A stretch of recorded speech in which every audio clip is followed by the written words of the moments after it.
Excellent. All right. So good luck today.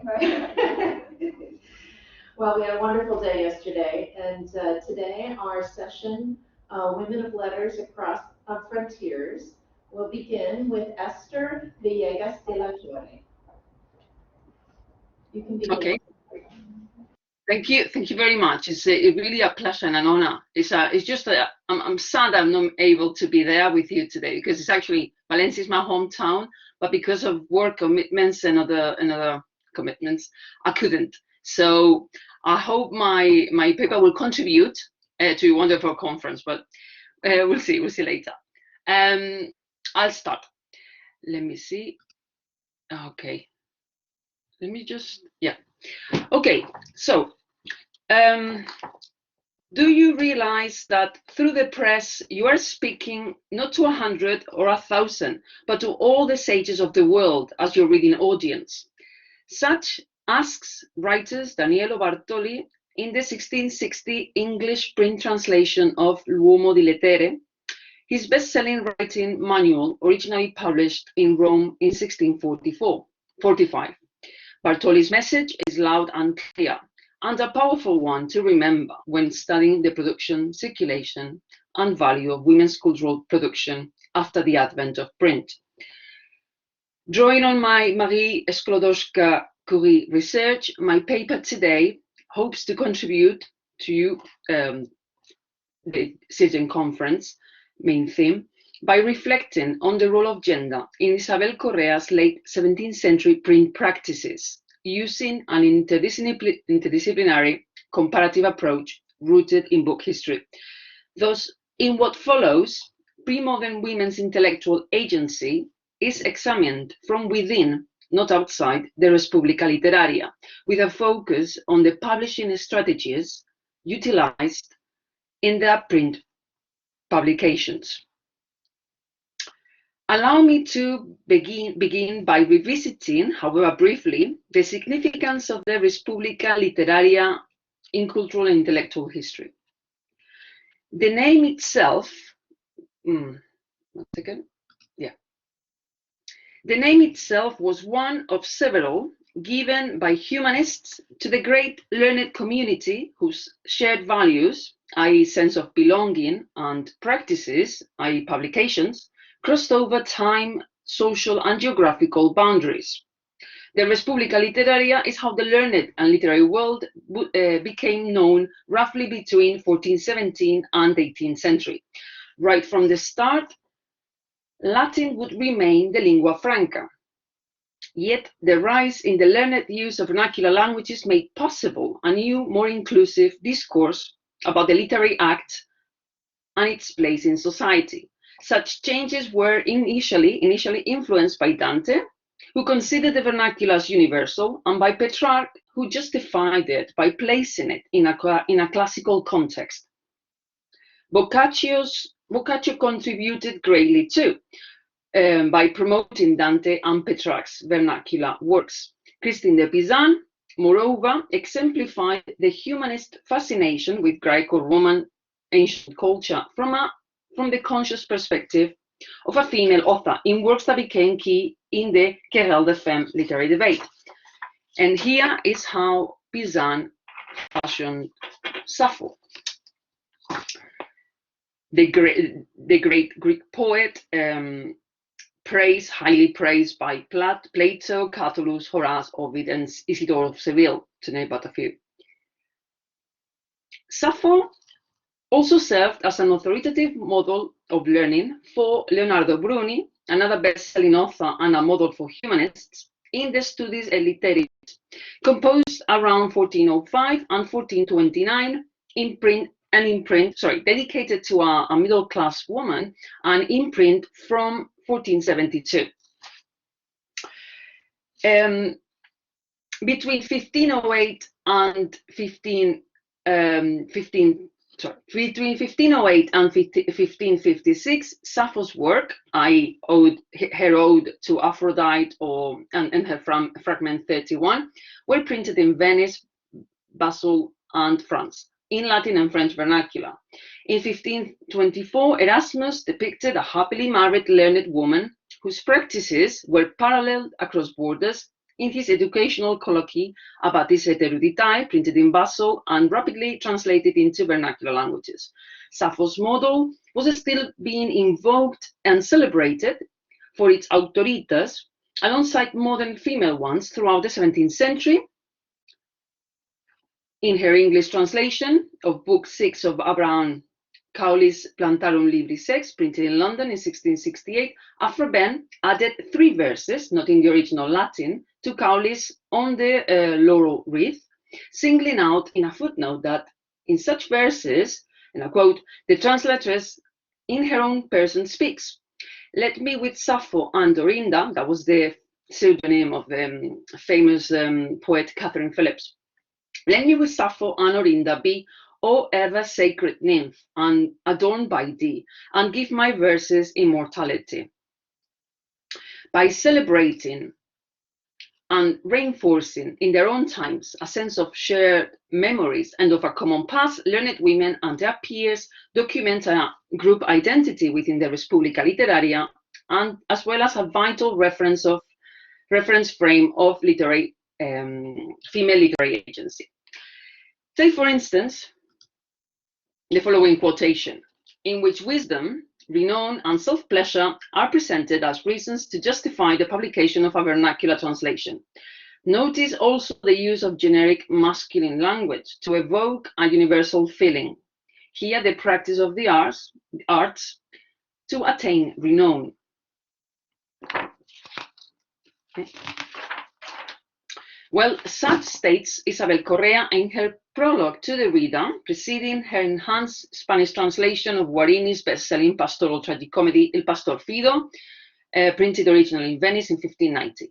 Correa's work, and I quote, in Spanish meter and illustrated by some reflections, that's an English translation clearly, made a double appearance in 1694 in Antwerp, via the reputed booksellers Enrico and Cornelius Verdusen, and in Amsterdam via Juan Ravenstein.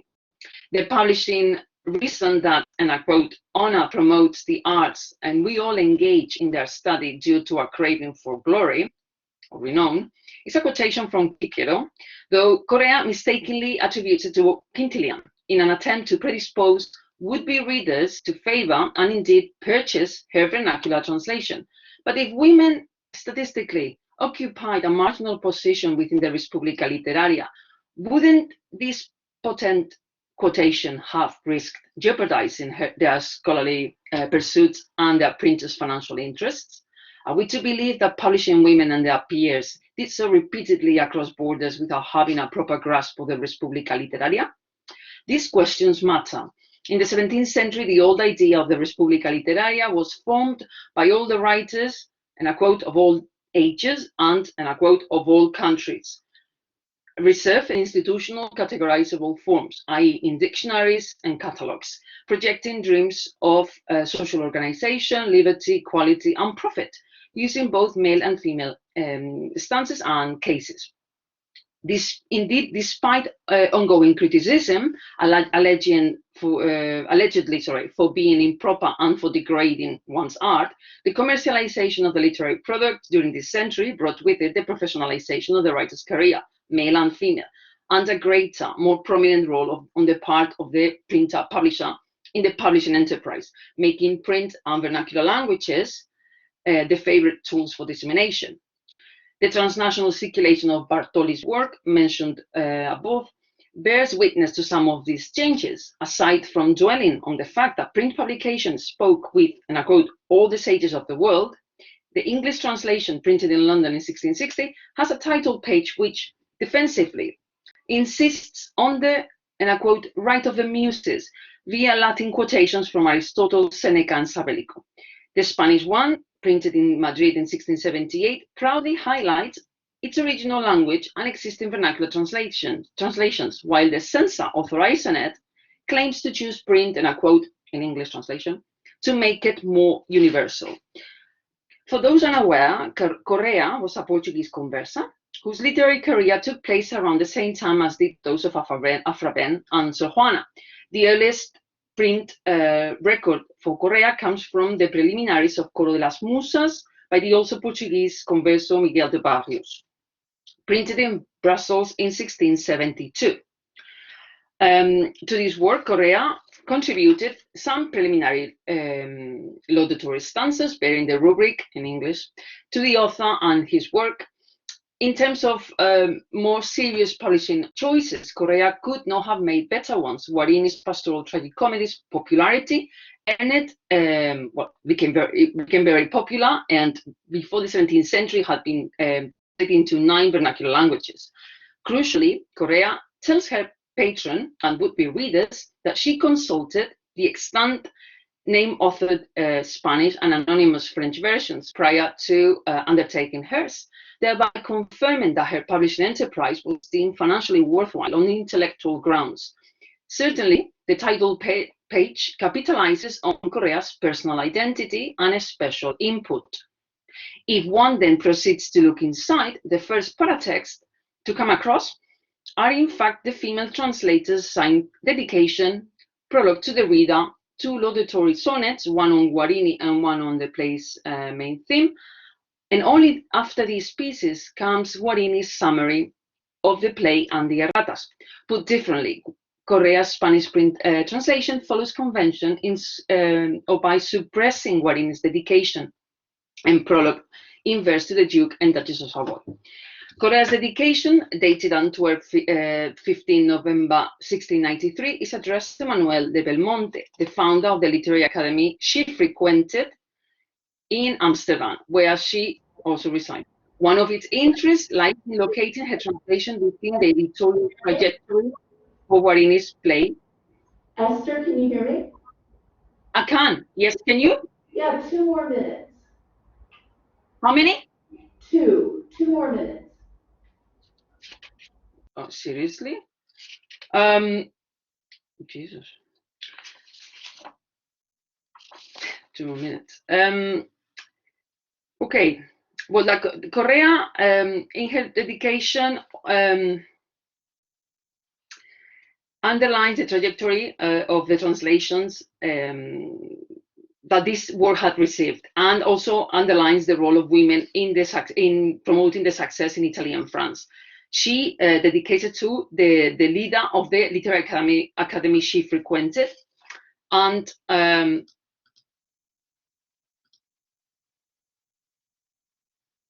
basically she passes judgment on merit. I'm just going to go very quickly, clearly, and well, shame. Which also conforms to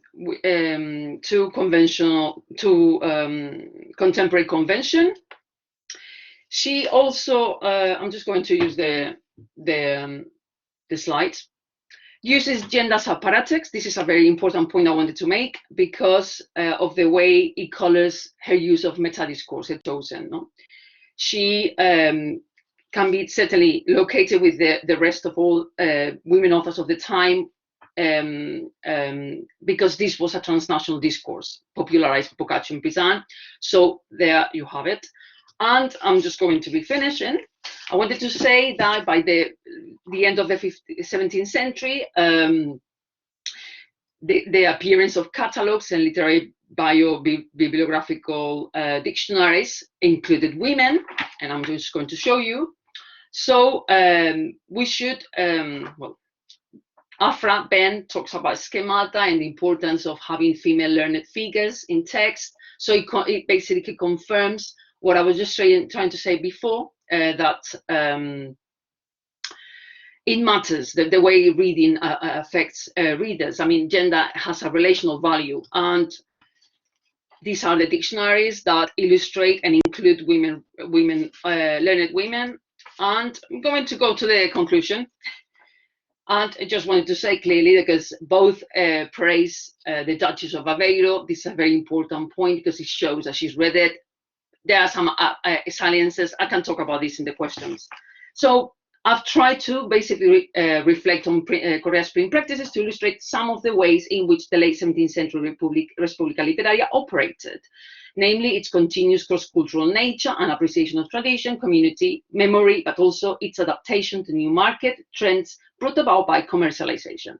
I have specifically reflected on how some of those shared values and practices impacted on Korea's publishing strategies to illuminate coincidences and with and silence about other modern female references.